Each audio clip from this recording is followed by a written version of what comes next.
I'm just going to broadcast it live on our YouTube channel. I don't think anybody's going to watch, but that's the camera. That's that camera. We look like hey, everybody. We look like giants. We are giants. I'll try to get some level with. Well, something to pump it up. There's an ice chest out there that's always there. There's a great apple here. What is a great apple? Okay, turn this on.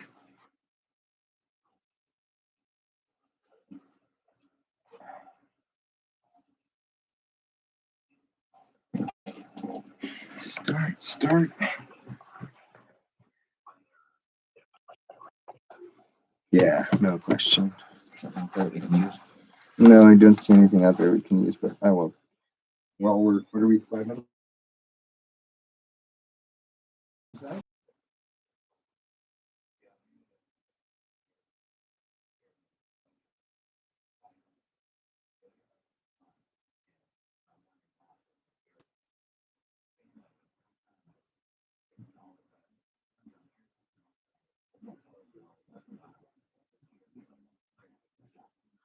Just don't want to cover the camera. Lift it up. Yeah, I'll bring it up. There you go. And I sit down.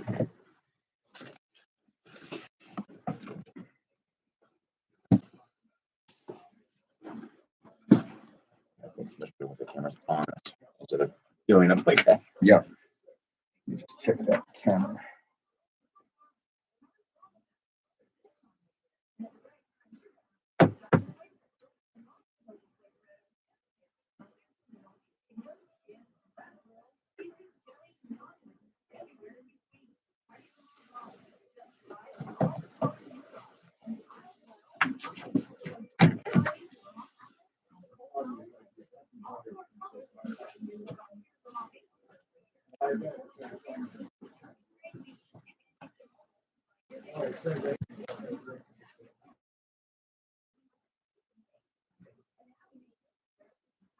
Oh, I'm looking at the wrong one. That's right.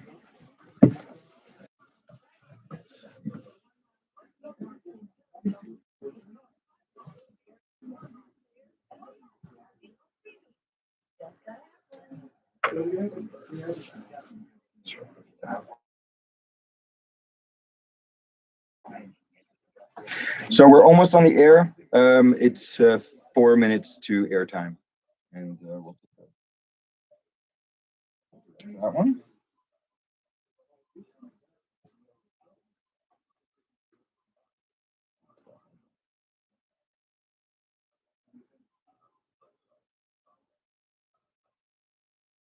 Now we're to cool something bird. Turn this.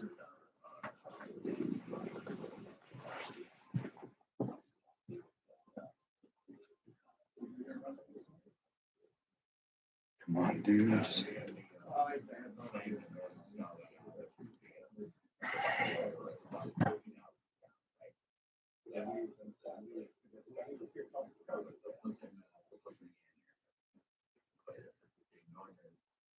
Yeah. Oh, you can. I tell you, you sound better today than you did in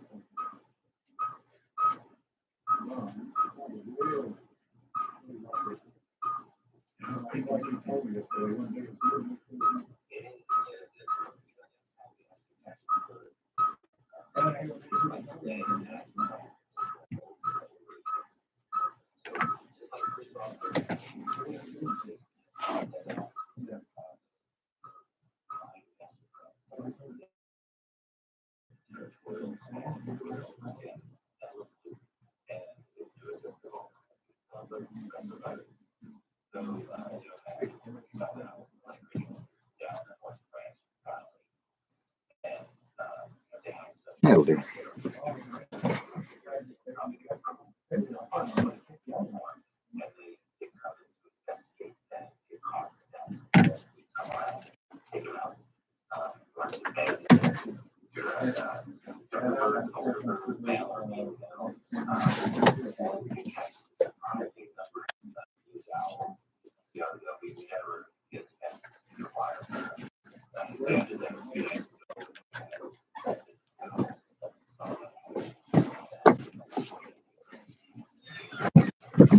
Banding.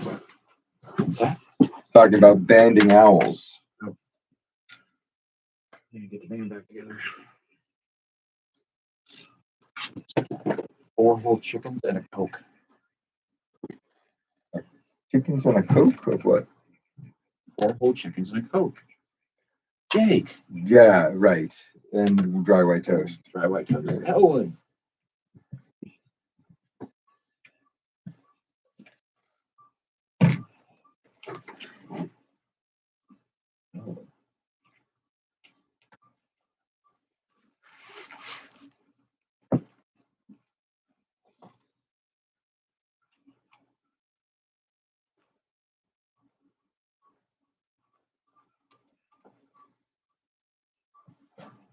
And it looks like we got levels here. We have levels there. Testing 1, 2. Testing 1, 2. That looks good to me. Now this is for the headphones, but this is for the mic. Yeah, exactly. And you're in this one, and I'm in this one. I think I'm in that one. Yep. Excuse me. Bop, bop, bop, bop, bop, bop, bop. Bop, bop, bop, bop, bop, bop, bop, bop. Bop, bop, bop, bop, bop. Test. Test. Test. 1, 2. Hold on. Oh wow. That's this one. That's the Test. master. There we There go. we go. Yeah, we're good. So this is that one. This is this one. And that's both. Okay. Squash is disgusting. Huh? Squash is disgusting. Just a personal preference. Squash spaghetti is excellent because you don't cook it. You make the spaghetti noodles out of it, and it's wonderful. Yeah, that's still disgusting. That's just my take. I mean, Oh, I it's a flavor, right? Opinion. Let's all sing like the birds sing. Tweet, tweet, tweet, tweet, bam. And we go till when? When's the first 2:45 and 10 after. quarter till, and then half after? 10 after. 10 after.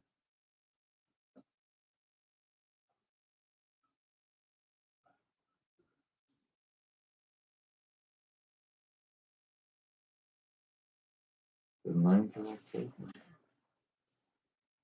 My first girlfriend and my anniversary was the 9th. What? My first girlfriend's anniversary was the 9th of October. All those many years ago. It's a very long time ago.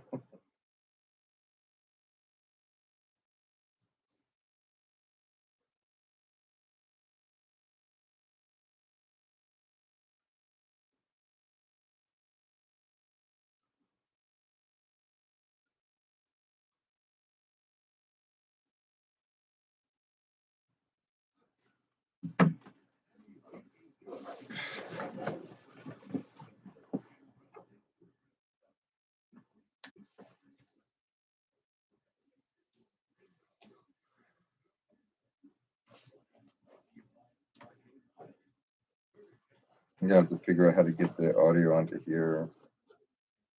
I can't see the phone number. What's the phone number? 244-1777. 244 1777. 1777. They're not going to do the toll-free number. That's ridiculous. We're not going to do the toll-free number. Oh. No one's toll-free doesn't exist anymore. When you had to pay to call California, like extra, that was something. Because there were tolls. There are no tolls anymore. Toll-free is kind of a ridiculous. Excuse me.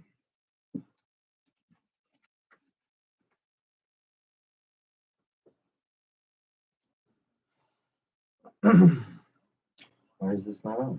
Hello, I said record. You should not. That one's counting down, right? Counting up. This one. Yes. Good. This one was, and then it stopped for some reason. And it's stopping again. What the heck?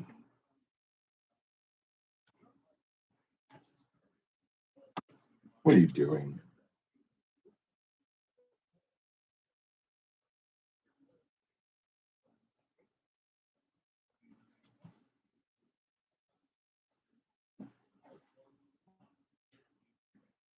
Hello, everybody out there. This Hey. is Jim Bradley. And Chris West. It's been a little while. Time does fly, though. It's been about 6 months, and hey, we're not for the birds, but time does fly. Hope everyone's enjoying their weekend and the wonderful color we've been having. We're hearing stories that Route 100 is really backed up right now. But other than that, it's been beautiful out there, certainly. Absolutely. And we're getting to that time of year where people are starting to get temperatures in the evenings when they're turning their heating systems on and closing the windows, starting the fireplace, all those type of things. I haven't yet, thankfully. So first of all, we want to welcome everybody back. Thank you so much for joining us. We're really excited to be back on the air and be able to take your phone calls and hear about your building science questions, your do-it-yourself projects, your new build construction, your renovations, any questions that you might have. Give us a call. The number here is 802-244-1777 and call in and ask us your questions. You know, Chris, last year, one thing that really amazed me about the show that I didn't expect, I mean, granted, when we go out and do an energy audit or a home performance assessment or meet with a client about a new build or renovation, you certainly have a captive audience then, and you get to express, what should be done, how it should be done right. And it's an educational opportunity. Is the amount of interest that would come forth from this. And, so many calls that came in or emails that came into the website were asking us to come out and actually perform a site visit at their home. And that type of interest was great because we helped a lot of people in that regard avoid some issues, not purchase certain things that they shouldn't as far as a home is concerned because there was such a failure going on. But a lot of things, it was just getting to connect with you, our listeners, face to face and be able to help you, Yelling Chris. That's housecallsvt@gmail.com. That's our email, and you can send us a question there or pictures or follow-ups, and we'll get back to you on those. And we'll do our best to do so. And we've had some great dialogue with you, our listeners, in doing so. And so definitely we encourage you to write, send your questions in or call in right now, and we'll be more than happy to take those. And Chris, one thing that we were going to get to last year that time got away from us was the indoor air quality test. And we definitely we have names still of people. We've got it out to a few people, but not as many as we wanted to, but to capture data and to find out what's going on in their homes. Right. So one of the projects we had last year that we were hoping to roll out, but we're having some technical problems with, was an indoor air quality survey, which is where you as the listener would let us know you're interested. We would get you an indoor air quality monitor. You'd leave it in various rooms of the house, with door open, door closed, like bedroom is a good one. And then we'd get that device back and we'd be able to download the information and give you an assessment of how the indoor air quality of your house is during various times. And we were very excited about the technology we're using, but we also found that there were some limitations. We thought we'd be able to get remote information and we weren't. So we're still working on that. We will be sending emails out to everyone who signed up for that project last year and see if you're still interested. And if you are, then we'll start getting those units out and getting some interesting data. Certainly. So much has been happening in this last year and a half that has put a lot of importance. There always has been importance on getting it right when you're doing your own home improvement projects or building new or making weatherization changes to make your home more efficient, more comfortable. I mean, that's always been important. But in this day, when things are kind of topsy-turvy and upside down and twisted backwards, you've got to make sure that you're making the most informed choices possible as far as timing, types of products you're going to use, how you're going to implement some of these changes. And that's why we want to help you prevent bad things from happening. We don't want to go to the crash site once the train goes off the cliff and then figure out what happened. What we want to be able to do is help you avoid ever going off the cliff in the first place. Go ahead, Chris. So in the last year, while we were not on the air, Jim and I spent time working on our YouTube channel. Yep. All of the episodes from last year's show have been turned into YouTube videos with additional graphics and additional information. So if you're interested in going back, we have a series of topics: indoor air quality, ventilation, good wall assemblies, air sealing, inner tightness, attics, basements, blah blah blah. We've got a whole slew of different topics, and sometimes those topics will cover what your questions are. One of the things we added was we started getting permission from people we're doing energy audits on to do videos of the energy audits. And we've been turning those into 15 to 20-minute shorts, usually 4 per audit. You know, the walk up, the walk around, the discussion with the client about the interior, an interior inspection, the blower door test, checking the basement, checking the attic, and then the final talk with the client about what our recommendations are. So if you're interested in that, those are on playlists in our YouTube channel. Our YouTube channel is youtube.com/c/housecallsvermont, and you can check all that information out. And we're going to be doing more energy audits this fall, and we will be doing the same thing. We'll be making videos of them and uploading them. So if you're interested in what happens during an audit, you can eavesdrop on our audits. And one of those things, Chris and I were talking about this off air before the show started. You know, could somebody say, "Oh, I've already seen an audit video. Why is that important to me?" Because if you're thinking about making changes or you're having issues with your home, I mean, there are so many different housing types, from the old farmhouse with a rubble foundation, or a ranch, or a cape, or a colonial, or something like that, that have typical problems. You know, we can listen to a customer on the phone when they're first calling us, and we'll ask them certain questions that we know will basically explain, are they having some of those same issues? And so if you watch one of those videos about the audits and you have a similar house type, that's going to help you pinpoint some things and say, hey, should I really get something professional in here to help me out with this, or could I do some of this work myself, and where should I be looking? But we definitely recommend that you have a home performance assessment or an energy audit, no matter what stage of a project you're in. Unless it's a new build, of course, but certainly if you're going to be doing renovations, or you're going to be making these renovation changes or weatherization changes, these home performance assessments or energy audits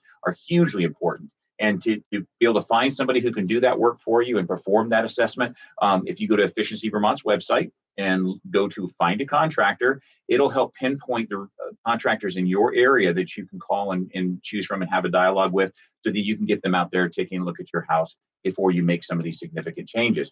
You know, Chris and I have seen so many things where a customer, very independent, spirit in Vermont, want to do things on their own, and that's great. I really respect that initiative. But the DIY, we don't want that to stand for destroy it yourself. We want it to be do it yourself, but do it yourself correctly. So that's really important. Yeah. Other things that have been going on in our lives. Last year, in February, we were called by someone who heard about us on the radio to come and take a look at their tiny house where mushrooms were growing out of the floor. I don't know if you guys remember this. We went on about it quite extensively at the time. In the time between then and now, the clients, after getting a complete assessment of the condition of that tiny house, and our explanations for why mushrooms are growing out of the floor and other issues were happening with the house, the couple decided to sell the tiny house. It sat on the market for a number of months. Nobody picked it up. And then Jim and I decided, you know what? We're going to buy this tiny house. We're going to do the retrofit that we recommended in our report, and we're going to make videos about it. So if you're interested in what not to do when you're making a tiny house, in order for it to survive well in our climate, you can check out those tiny house videos as we're doing them. They're not up yet, but we will be doing updates, and we'll be talking about it here on the show as well, what's going on. And the most important thing about that is that the builder, who was in Connecticut, built the tiny house with the understanding that it would be in Burlington, Vermont, that's where it'd be living, and built it not following the building signs. And not only not following the building signs for Burlington, Vermont, but not even following the basic building signs for Connecticut. So exactly. What was the heat pump? The heat pump itself was only rated down to 35 degrees. Yeah, it was. Most heat pumps that we use in Vermont are something they call hyperheat, which are heat pumps that can go down and still operate at -18. Hello, we live in Vermont. If you're in Connecticut, you still have to have a heat pump that's going to work down to 5. And this heat pump that they had was really only going down to like 30 degrees and then shutting off. And it was the main heat for this house. So there are a lot of things wrong with that. And we'll be cataloging those not only in spots here on the show, but also in the videos. And the reason why Chris and I were really compelled to go after this and to purchase this is because it's easy to point out what's wrong. What's difficult is to make it right. And so we wanted others to learn from this opportunity and build something that's going to be highly functional, high performance, and will exist well and perform well in our climate and be indoor air quality safe at the same time. And then, this is important not just for tiny houses, but some people in this area will travel in RVs and live in RVs. They have wheels on them, people. I know they'll do that, and also with modular homes. So you might be buying a modular home from a different area in the nation that doesn't respect our climate. And the thing is, with building science is not going to respect our best intentions and our shortcuts. It's or our beliefs about how something should work. Yes, so exactly. It's going to do what it's going to do, right? Do it. So that's why you have to give it proper attention and address these things, or you will be addressing them in about 5 or 10 years or less to replace all those materials that just molded or rotted away. Yeah. So we're coming up against our first break right now. I just want to put out the phone number again, 802-244-1777. We understand we've been off for the entire spring, summer, and the beginning of the fall, but we're back. So get your questions together and give us a call. We'd love to hear from you and give you our opinion on your DIY or new build project, and we'll be talking to you right after the break.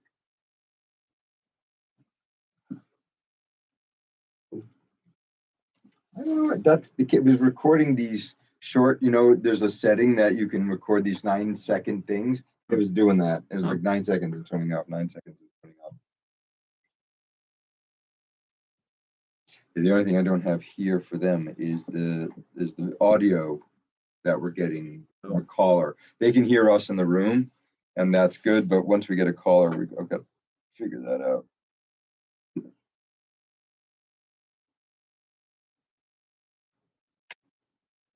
So we talked about the auto eavesdropping. We talked about the tiny house. Yeah, we're still going to get into why we do what we do and what's going on in the industry.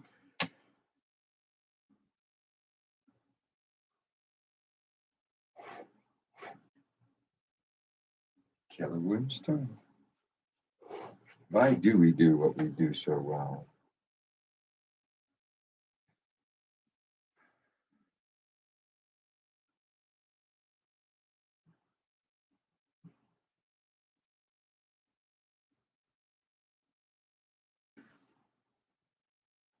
So what was Matt's concern about using PT in that place? Or was it could take on water, even though it doesn't rot, it could take on water. Yeah. Well, what we could do is a layer of stego on the back of the PT. True. He was also wondering why not just spray foam it and then coat it. Yeah. Because you could do that and then put like a cementitious-based material or something to keep it robust. You could do that too. The only problem is that I want to make sure that I've got a good surface to do that too. Yes. I don't want, something I'm thinking for me, I think a plywood surround, spray foamed between, gives me a good transition, and then I could put something else on top of that. Yeah. And I could even put the moisture barrier on the outside of the PT. Right, just put the plastic right there. I've got a whole bunch of that stego left. Definitely. So why don't you pick up and start with the phone number? And yep. Welcome back, everybody, to House Calls Vermont. I'm Jim Bradley with Chris West. I'm Chris West, and we're back here, and we're going to be talking about what's been happening between the last show in March of 2021 and today. Definitely. But first, if you would like to call in with any of your home improvement questions, your weatherization questions, your questions with new builds, or different type of building materials that are out there that you have concerns about, certainly give us a call at 802-244-1777. And Chris, some of the things that have been happening that made things really challenging during this past year, that in May, lumber prices got up to $1,711 per 1,000 board feet. And that's just the quantity that they use to price everything, when it comes to lumber and sheet goods as well, is in the 1,000 board feet. And so it had gotten up to $1,711, where a year prior to that, it was right around the $300 mark. I think it was 350 at the beginning of the pandemic. Yeah. Yes. And so everyone was really challenged, like, what are we going to do? And then materials were in really short supply, which caused the price to go up even more. But then we suspected that in the fall, things were going to ease a bit. And they have. They got down to, I believe it was 400. Yeah. $475. Yeah.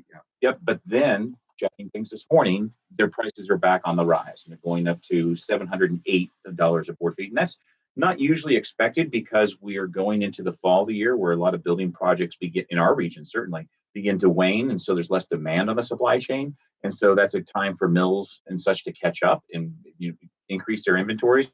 But there's a huge factor with, once again, product availability, the ability to truck the product to its location, to the mill to get processed, and also back to From the mill. yeah, from the mill. And then, with the whole workforce issue, when having enough in the labor force to actually fill the jobs, and we just see there's shortage of employees. Somebody disappeared a lot of people because everybody is saying that there's such a lack of workers available for us. But at the same time, the demand has not waned. We're seeing some people backing off from wanting to move forward with some projects, but on the whole, people are still running ahead. Let's build that new home. Let's do that addition. Let's make these changes. And that just continues to put pressure on the supply chain. I have a person that I know who moved here from out of state, and they were looking for a house in the Jericho area. And originally they were looking at, we're looking at maybe $300,000, $400,000 for a 12 to 1,500 square foot house. They just paid over $600,000 for a house that's about 1,800 square feet. A perfectly nice house, but that is way out of line with what the prices were for that product just before the pandemic started. And are those prices ever going to normalize and go back down? If they go back down, these people are underwater. If they don't, then all of the prices for similar houses go up and make it unaffordable for moderate income Vermonters to stay here and to have the ability to get into house ownership. So, a year and a half, 2 years ago, OSB, oriented strand board sheathing, which you put usually vertical mulch, as vertical mulch. A lot of people use it underneath their siding to go against the framing as exterior sheathing. So that went from right around the $9 to $10 a sheet before the pandemic. And back in May, it was up to in the summer, $65 and change. Unbelievable. Yeah, it's just that increase. How do you explain that? But highway robbery. Well, and then the sigh of relief is it's back off to a little under $30, which is still triple the cost of what it used to be. And so will it come all the way back down? I don't foresee that happening. But that's why you have to be really smart when choosing your project and how that's going to be built and who you're going to use to build that if you're not doing it yourself. So what products you're going to be choosing to do that with. And stick with those choices, because see, here's the thing: it's the acquisition. Right now when we're building new homes or structures, we're actually choosing to build or purchase the whole package for lumber. I work for Hayward Design Build out of South Hero, and a lot of the things that we're building right now, we'll ship the entire package instead of bringing it in phases. We're bringing the whole thing on site, make sure it's there, so the price is locked in, and we know the products are going to be there. Right now, we're experiencing shortages. I just heard yesterday that a certain kitchen cabinet line, it's not a specialized, it's just a normal kitchen cabinet line, is now 22 weeks out as far as a lead time to acquire that. And where it had been 3 to 4 weeks to obtain that. We have electrical items where some electricians I've spoken with, some of the basic items that they need are 83 weeks out. That's almost 2 years. 52 weeks in a year. More than a year and a half.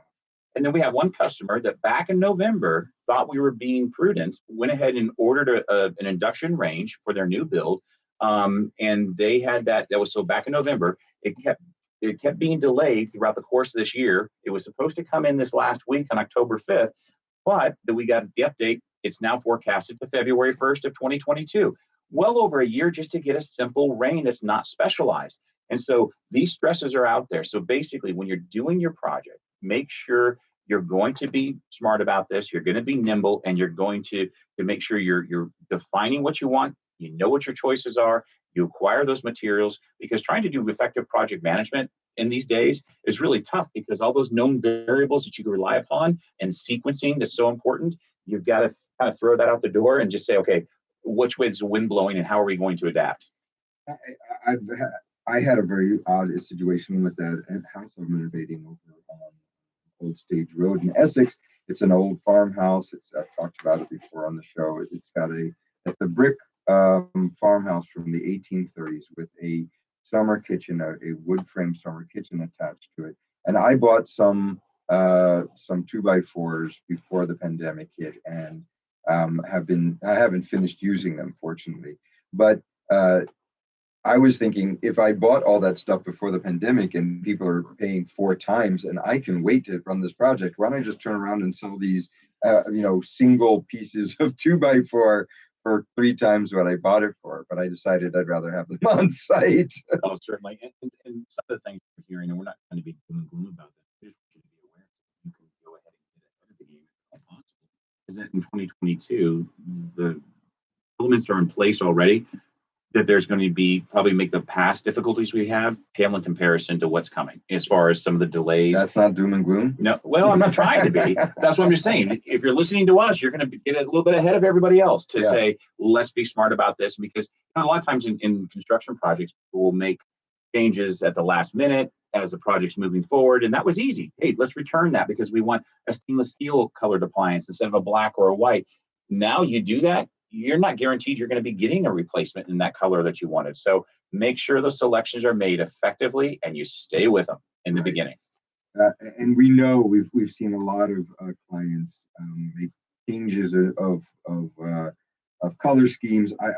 Were you the one who was telling me that the story about the bathroom with the tiles? There was I was talking to a builder, I thought it was you, who said that this is the 3rd time that the client had changed the tiles and that they'd actually deconstructed the bathroom 3 times. So if you're a client and you don't want to be known as that client, the problem client that people are just gritting their teeth until the project is done, try not to be so capricious with your choices, especially since these changes are going to maybe push the finish of the project out by weeks, if not months at this point, to get new color schemes and things in.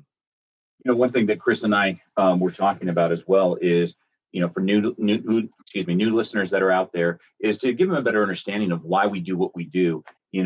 Chris and I have worked together for about 10 years now. We both have been in the industry, myself for about 30 years, Chris, I think about 20 at this point in time, and various backgrounds and everything else. And we come from different sides of the spectrum on some issues. We're right in line on others, but this is from no matter which side we approach this in the building industry, we are in lockstep of saying this is why we do what we do, is because of how important it is. Chris, for yourself, what are the main things that you would say are your passions and what you are trying to help occur? So learning about building science, I think I remember when Jim was taking his past builder course, he called me almost in tears saying he ruined houses before. It's all about knowledge, right? In the 1960s and before, we were building houses and it didn't matter how leaky they were. It didn't matter what the different products were because oil was really inexpensive and natural gas was inexpensive. And we could just burn our way out of a poorly built house. Well, we're not there anymore. I saw some projections the other day that propane is going up, up, up. We're going to be seeing some of the highest propane prices that we've seen in the past, 5 or 6 years. And that's going to start putting people in the financial straits where they're going to have to start making decisions between heating their house and eating. Heating or eating. Right. Those are really tough choices. And that's why I'm interested in this. I really think that the information that we get to people when they finally sit down and they hear it, they're kind of like, why don't I know this already? Why am I out there buying the most expensive thing I'm ever going to buy? For most people, although not all, buying a house is the biggest investment they'll ever make in their life. But they do it very cavalierly and they do it without learning about it. And so what we want to do is for the owner, but also for the builder who has not necessarily felt it necessary to keep up on the latest information on building science and airtightness. And for the architects out there who are maybe not learning about this, we need to come together and make sure that this information is available to people and that they can get it in a way that they can digest it and use it in making their decisions about their houses. Decisions about, we had a caller last year who called in talking about he knows he has to ventilate a crawl space. And we're like, okay, well, that is the advice from 1983. Yeah. However, we know better now. And that is not just with the crawl space. That's not just with the basement. That's in every conceivable area of the house. Houses are systems. If you're going to change something in one part of the house, you're going to see changes in another part of the house.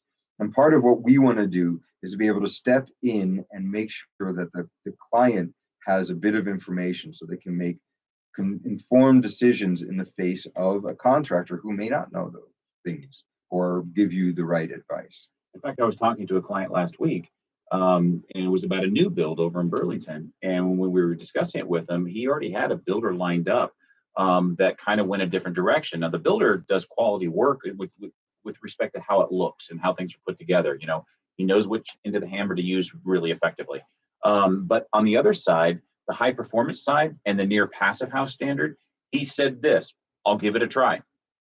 That's not what you want to hear from your builder who's going to be trying to make things more efficient, because that means that he's going to get frustrated in the process. Because when I took my training, they said, okay, the first two you build like this, the first two houses, you're going to say, why the heck am I doing this? And then after you do that, you're going to develop the systems, the processes, become more efficient at what you do. It's going to become commonplace. And you're going to say, why haven't I been doing this all along? All along. Because common, regular construction that's out there is prone to failure the way that it's been done. Some builders will take a step back and say, you know what, I'm not going to use that house wrap or do it this way or whatever. I'm going to go back to just tar paper. Well, that's unfortunate, because though they may have experienced problems with some of those products, and then they're going to default to what used to work. What doesn't work anymore is that the building materials aren't made the same way. They're going to be new growth lumber, which is more susceptible to moisture and rot and everything else. And then they're going to use engineered product like the vertical mulch, the OSB. And if you use the same old methods with new types of materials, you're not going to get the results that you're expecting. And so that's going to be a real problem. And with that, I would say, Chris, what is your biggest takeaway from some of the clients? I mean, it's vast and varied, sure, but it's almost without default. It's we've had some people walk off and begin drinking at 10 a.m. Yeah. We've had others walk off, and then the wife says, don't worry, I signed the checks. It just became overwhelming once we were doing these assessments in their homes because of the problems that we did find. But what overall would you think is a takeaway from when we're doing one of these home performance assessments? So I think the takeaway is that people, the majority of people, really do want to know what's going on inside their house. They really do want to understand why they're either uncomfortable or they're getting huge heating bills, or their health is changing when the heating season starts. So what we found is engaged clients who just don't know anything about it yet. They are, I know nothing about racing cars. If I were to walk into a place and start talking about racing cars, the people around me hopefully would step in and say, well, you obviously are a newbie and don't know what you're talking about. That's the same thing with an owner of a house. Most people are not builders. Most people don't have a building science background. And what we end up doing, and one of the reasons we started this show, is that at the end of every energy audit, we were basically giving advice to the people on how to move forward. And they were eating it up. They were really interested in getting this information. What do you think, Jim? What's your takeaway?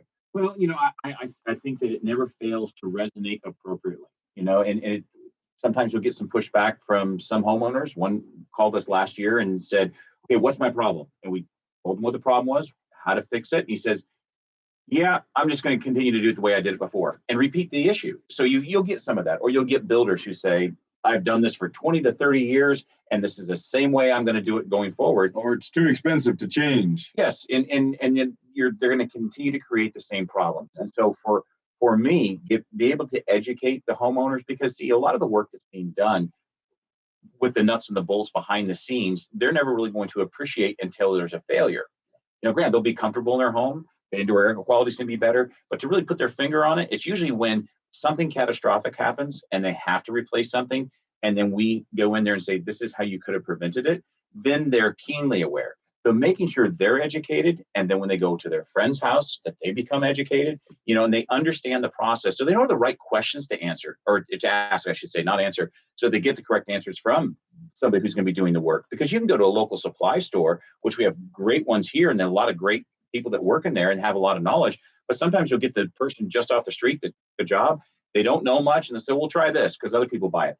Well, how does it work? I don't know, but just try it. It's less expensive. Those are not the way that's not the way we want you making choices when you're making these improvements to your home. You want to be informed, and then if you're not going to do the work yourself, you're going to be able to ask the carpenter or the contractor that's doing the work the right questions. And I think that's really important. For me, Chris, the takeaway from all this is it comes down to simple stewardship. We have this earth, and there's a finite amount of resources on this earth, and we need to be respectful of that. And we need to make sure if we're going to do something, let's do it once and not have to, it's all about resource preservation.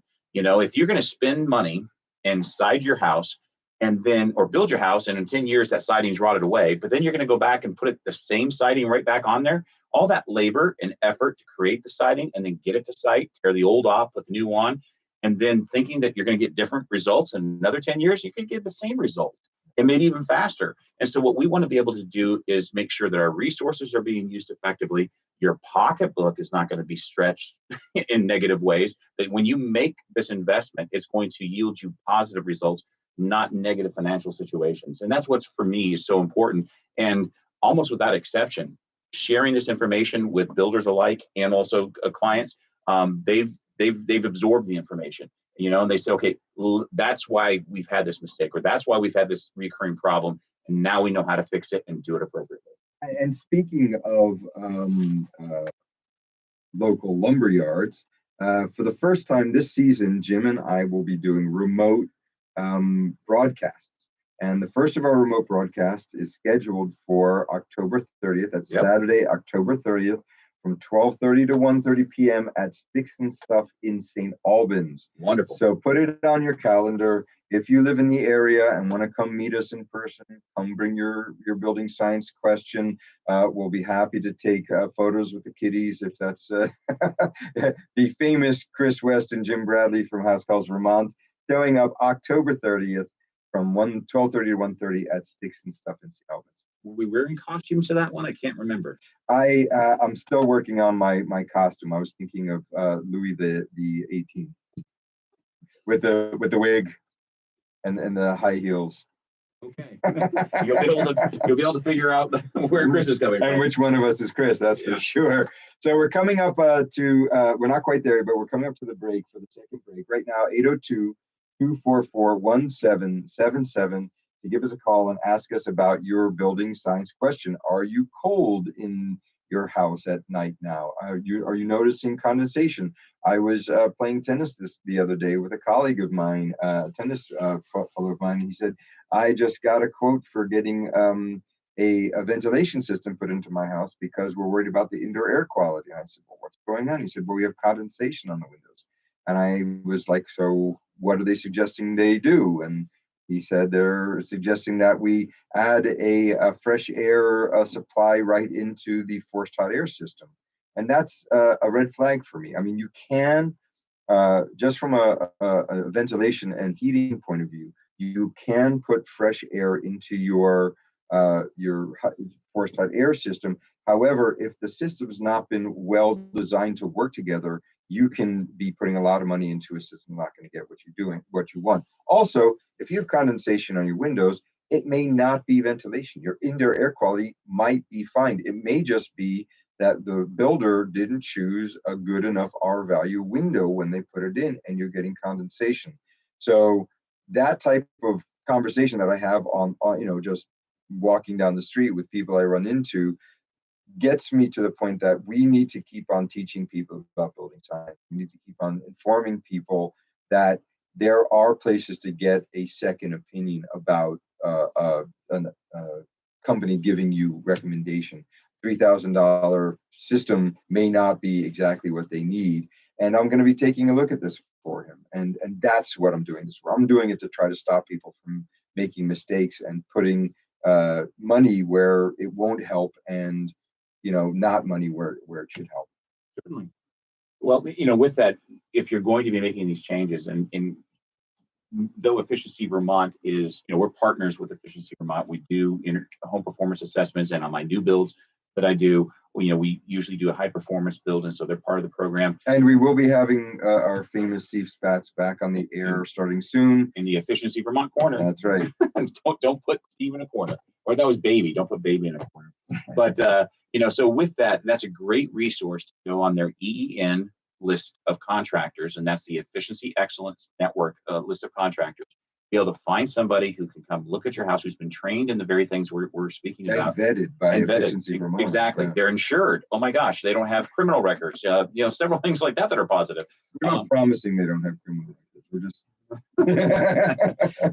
but with that, you want to make sure you're finding the contractor who is knowledgeable in this and doesn't just swing the hammer well, which is important, but also knows how to build the house as a system or renovate it as a system.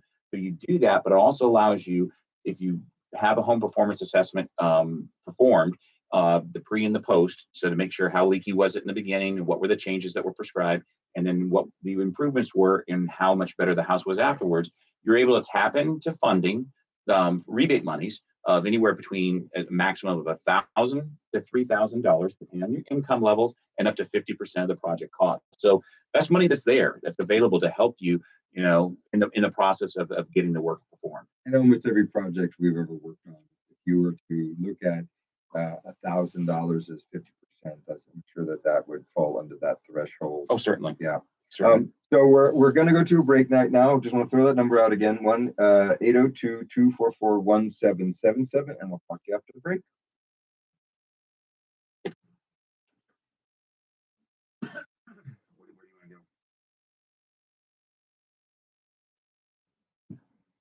Let's revisit the two topics that we talked about in the PSAs we just did. Let's go back to, we're closing our houses up. We're now getting our indoor air through our walls or through, and also talk about heating systems and how important it is to get those. And we talk about the 4 different types.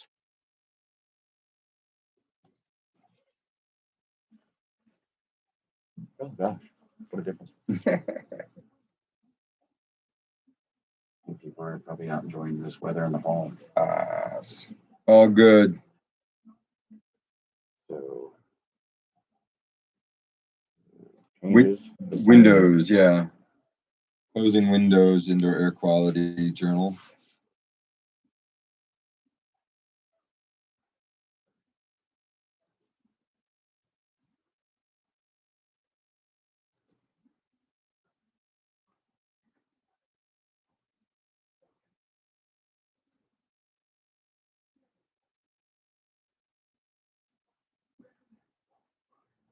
So if you don't mind, I'll take it on the way back. Sure. And then I'll bring it straight to you. I will answer the question.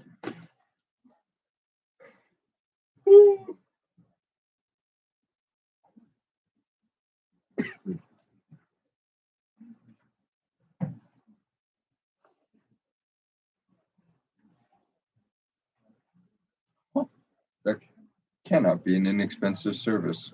I didn't hear what it was. Shamrock painting, they'll take your exterior siding and paint it in their climate controlled area before they bring it. They'll even take it from the lumberyard, paint it for you, and bring it to your site all ready to go. It's gotta be expensive. I remember when they were selling those storm window things that you could put, the pre-made, take them out. Those things were like $300 a piece. Yeah, $7 a square foot. It was ridiculous. Yeah. It's not a bad idea, but completely unaffordable.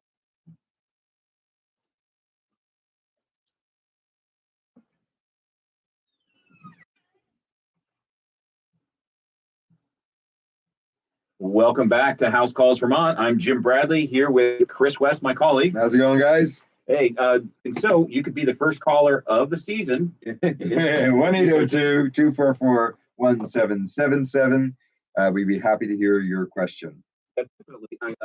Chris, now that things are changing. The fall colors will be here for a while, but then the cold temperatures are right behind them. And so people are starting to close up their house more. And they're going to notice some changes when they do that, where the windows have been open, the doors have been open. Now they're going to be closing things up. Indoor air quality becomes really important. What do you think about that? So when one of the things that Jim and I regularly ask clients when we're in doing an audit is, do you have any noticeable changes in the health of the people living in the house after the heating season starts, after we've closed the windows at night, after we're closing the windows in the day? What happens when we're closing the windows? Well, let's think about the house as a system again. Right now, during the spring, during the summer, when it was warm enough, even during the day now, we open our windows, and that allows for great indoor air quality, because indoor air quality is then outdoor air quality. But the second we close our windows at night and close the door to our bedroom, you may have indoor air quality issues. So one of the things that we recommend to do is to consider starting a journal, just a piece of paper or a book or even a computer file like a spreadsheet or something, where you start keeping track of who's getting sick, what they're getting sick with. Are people having comfort issues? Where are those comfort issues? Sleeping issues. Right. Are you getting a good night's sleep? Are you noticing that your sleep is not as good, or that you're groggy when you get up in the morning? Those are indications that the indoor air quality of the house may not be as good as outdoor air, and may be a good way to decide whether or not you should do some indoor air quality testing. So once again, we're always going to refer to look at the house as a system, because every piece and part and system inside that, heating systems, ventilation systems, the framing materials, the rodents that live in there, the occupants of the house that are either human or pet, that type of thing, all those affect that indoor air quality. And once you start to shut things up, you are increasing the concentration levels of carbon dioxide, of particulates from cooking, particulates from a heating system, what that might be. That warm bread smell that you get when you turn on your forced air system for the time, it's actually the smell of burning dust. Yummy. Yay, not good. It's part of what's called PM 2.5, which is microfine particulates.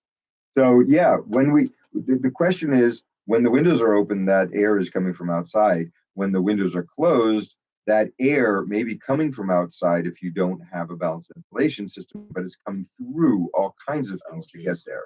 You look at your wall systems, your ag systems. So if you've got porous walls, even coming through your electrical outlets, or possibly light fixtures in your attic, or from the basement, the wet, damp basement. If your basement is wet. Yeah, if you have that. And so that what happens is you're turning a dryer on. The newer dryers push out about 300 cubic feet of air per minute.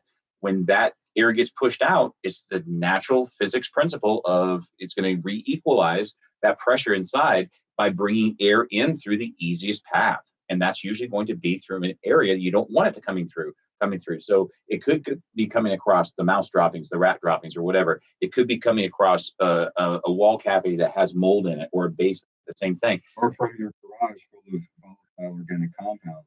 Big consideration there. And you could be bringing in carbon monoxide, which may not kill you immediately, but it, certainly that can affect your health in the long term. And so all these stresses on the body really are going to make you less comfortable when things are all closed up. And so getting a simple monitor that can check that, as Chris said, first start with a journal. If you're noticing changes, if you're noticing that, hey, it's not as comfortable in here, or I feel a bit more agitated, or I'm not sleeping as well. Everybody's got a cough. Since we did that, I remember you talking about my sons. Oh gosh, yeah. It was the point I lived in a Cape, and somebody else had built this part of it. And my sons, when they were much younger, they seasonally would start to have respiratory issues. And finally, I understood more about building science. Popped my head up in the attic, and I saw black, not the black mold, but black colored mold throughout the attic. And what was happening, since the attic was leaky, warm, moist air was escaping and condensing, and then helping support the mold issue inside. But that's the same particles were coming back inside, were part of their airstream, and that's why it was causing my boys to have some issues. So that's why it's important. I mean, I don't know how many times when we found mold in a house, you ask people in the home, does anyone suffer from headaches? Does anyone have asthma issues or any other kind of respiratory issues? And the hands start going up. Yep, right here. And so that's the smoking gun. And so, And mostly what we're getting is anecdotal evidence. People say, sure, yeah, I remember that, maybe that. But if you're keeping a journal and you can see from your entries that say the month of October to November, that you've got a bunch of entries, you can say, wait a second, this is concerning me. Now I want to test. Let me get in touch with Jim and Chris and get an indoor air quality monitor test set up and find out what the indoor air quality is. And we don't want to recommend changing your ventilation scheme unless we have some data. And part of that data is the journal, and maybe a follow-up data information would be the indoor air quality testing. one of the clients we did this with last year, they had some indoor air quality issues, condensation on the windows, things like that. And they had some improvements done to the house, but it still, things weren't right. And so they wanted us to come out there. We did, and it turned into a simple review because there were carpenter ants in the foam in the attic, but then it turned into a big thing on indoor air quality. And then we just started listening to the customer, the client, and they started expressing things about the occupants in the homes where they were having some of these issues, including their adult son who had asthma. You know, you're looking at this, you're not trying to say, oh, that's the aha moment, and I know this is the cause, but it certainly, at the very least, puts certain stresses on their physical makeup. And so with that, we did allow them to use the indoor air quality monitor, and they found that the parts per million in his room alone, 4,000 parts per million overnight, which 900 to 1,200 is the safe level. So he was 4 times above what people consider to be safe level. Now, is that permanent damage? No. Carbon dioxide, as soon as you get more carbon dioxide, your cognition goes more back. oxygen, More oxygen, lower carbon dioxide. Yep. But you do not want to be living in a room that is No. regularly 4,000 parts per million of carbon dioxide. But where the carpenter ants were coming in, there was also condensation issues and some moisture issues that were right above his room. Yeah. So we went down in his living space, made a slight hole in the wall to fit a borescope camera through, and identified that there was mold in the walls also. And so this, it's a series of events. He's closing up his room, the CO2 levels are going up, the mold spores are more concentrated, and he already had asthma. So I think that he definitely, once these changes are made and they're going with the ventilation system and improving some of these issues, that he's going to experience a great bit of relief just because these environmental issues were corrected. But more, very importantly in that whole story is the step plan. Right? Yes. First, identify that there's a problem. That's what we're recommending setting up a journal for. Second of all, ask for help once the journal indicates that there is an obvious or present problem. Now, if you already have data saying that I'm concerned about this because I've seen in the past, you don't need to start a journal. You can just, get the indoor air quality monitoring done. And if that shows that there are issues, then designing and installing a ventilation regimen that will make that better is recommended.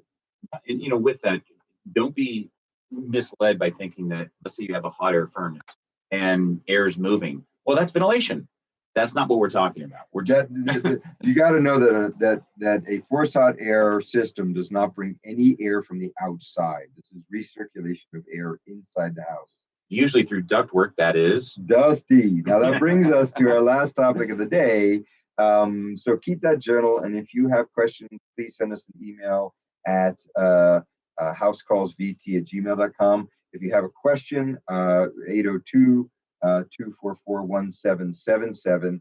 But the last topic of the day is heating season, right? Now, I live in a super insulated house. I don't have to put on my heating until we get below 40 degrees. But that's not true with a lot of houses. A lot of houses, when you hit 50, your indoor temperature is cold enough that you want to turn your heating system on.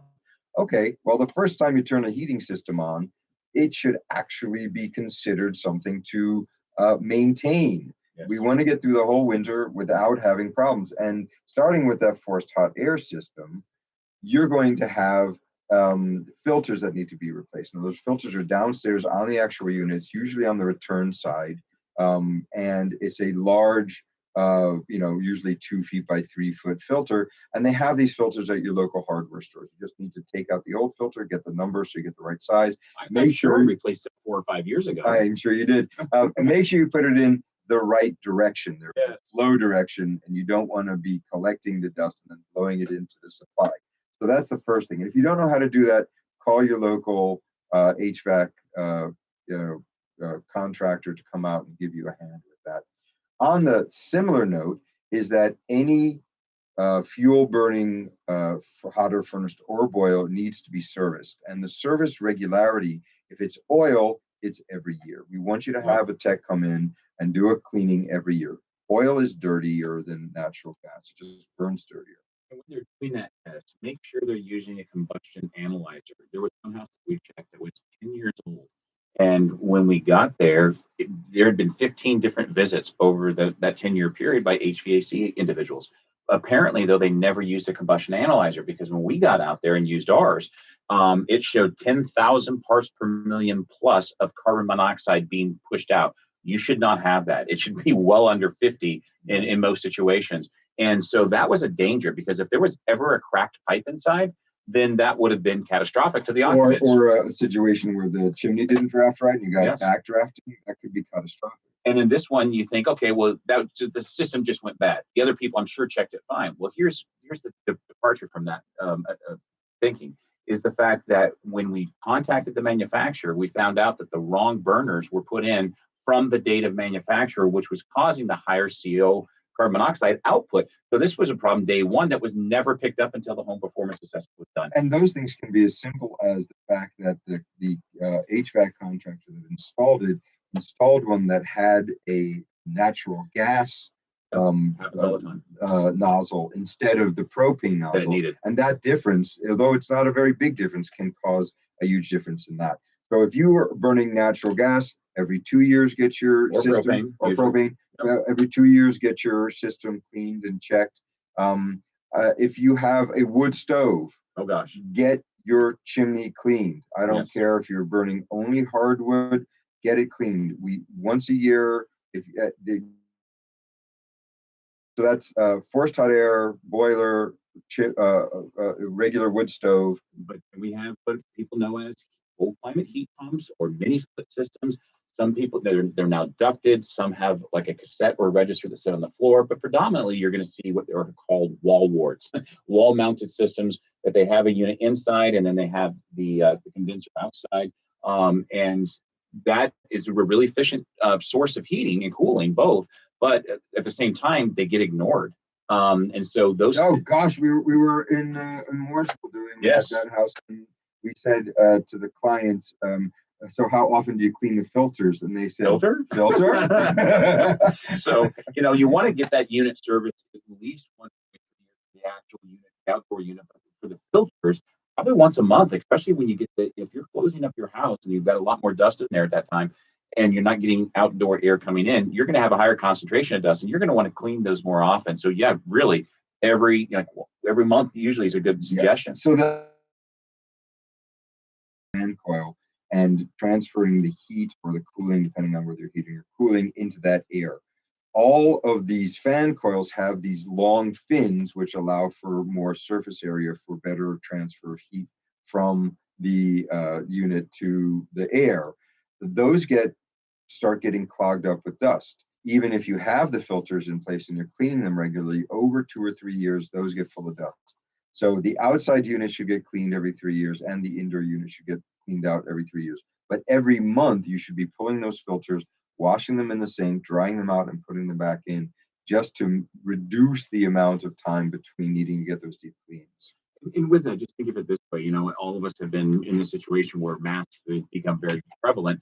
And when you put those on, it usually is a little more challenging to breathe. Well, think of your heating system and your filters. That's like that mask. And if it gets plugged up and blocked, it can't breathe as well. It can't perform as well. It's going to be less efficient. It's going to put more stress on the unit, which means it's not going to last as long, or it's going to break down more often. So that's why it's so important to maintain this, because we're getting so many more pieces of equipment inside of our homes.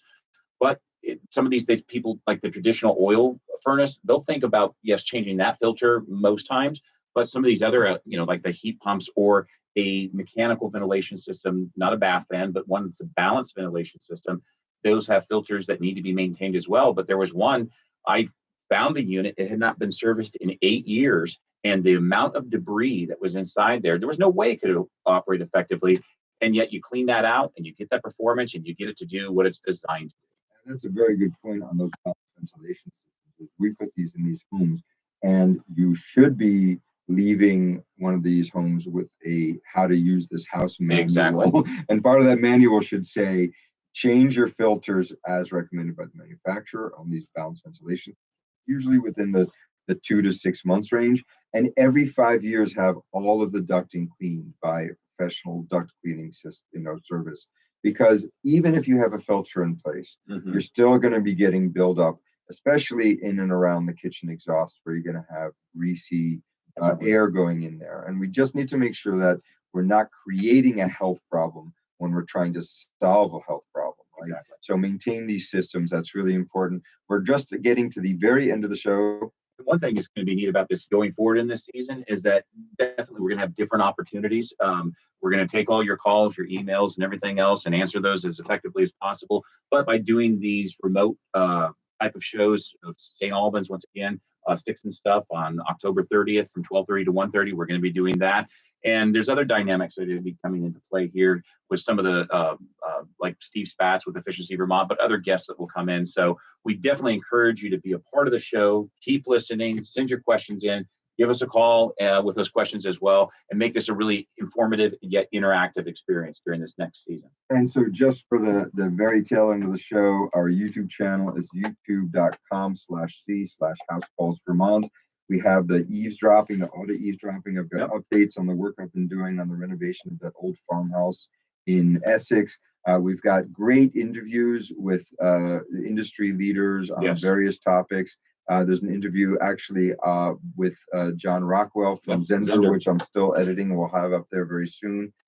So check that out. Our email is housecallsvt@gmail.com. Send us an email if you have a question. And until next week, this is Chris West and Jim Bradley for House Calls Vermont. Have a good week, guys. Have a great week.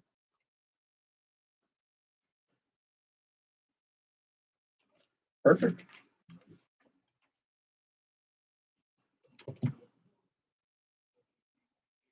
This one died? Oh well. It is what it is. Why did it die? Why did this one turn off? Did the battery hit end? Last one. Okay, let me break all this down.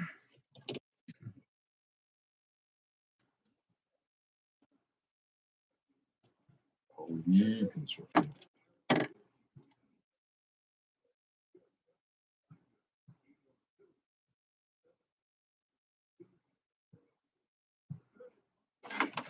Coitus lumber.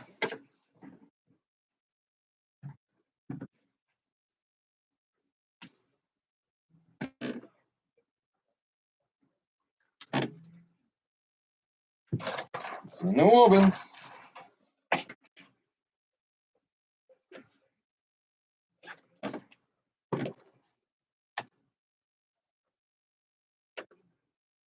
Matt is open to doing an endorsement. Oh, great. You have them write it up and we'll read it and pay more.